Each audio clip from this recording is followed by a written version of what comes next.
একটা প্লেন আকাশে উড়ছে, আপনি সেই প্লেনের যাত্রী। হঠাৎ করে কেউ এসে আপনাকে বলল, এই প্লেনটা ঠিক নাই, ঝুঁকিপূর্ণ, চলুন লাফ দেই।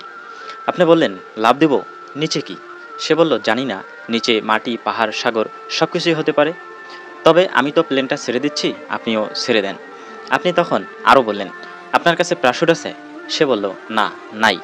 তাহলে কি আপনি লাফ দিবেন? কখনো না, কারণ আপনি জানেন এটা আত্মঘাতী। নাস্তিকতা মানে হচ্ছে ঠিক এইরকম, একটা প্লেন থেকে লাফ দেওয়া, কিন্তু প্যারাশুট ছাড়া। আর ইসলাম ইসলাম সেই প্লেন যেটার গন্তব্য নিশ্চিত, যেটার নকশা নির্ভুল, যেটার পাইলট আল্লাহর হিদায়ত।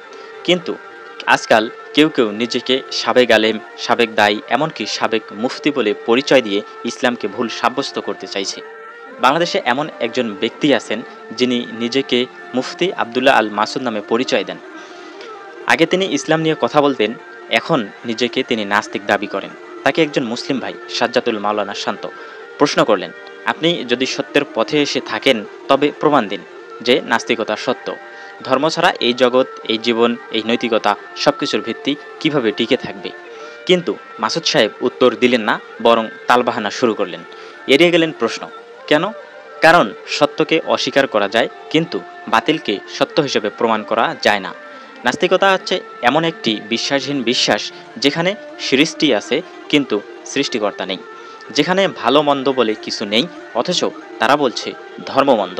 নাস্তিকরা বলে বিজ্ঞান সব কিছুর ব্যাখ্যা দিতে পারে।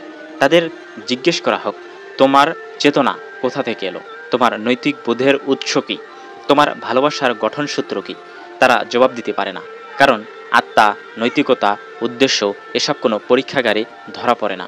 কিন্তু ইসলাম এগুলোর ব্যাখ্যা দেয় পরিপূর্ণভাবে। আল্লাহ বলেন, তোমরা কি ভেবেছ আমি তোমাদের নিরর্থক সৃষ্টি করেছি?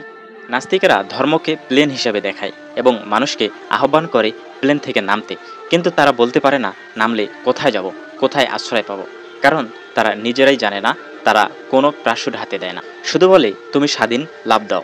এটাই সেই ভয়ঙ্কর প্রতারণা যাকে তারা বলে যুক্তিবাদ।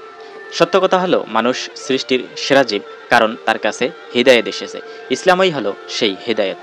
ইসলাম ত্যাগ মানে হচ্ছে দিশেহারা হওয়া, অনন্ত অন্ধকারে প্রবেশ করা। কেউ ইসলাম ছেড়ে কখনো আলোর দিকে যায় না, বরং সে অন্ধকারে হারিয়ে যায়।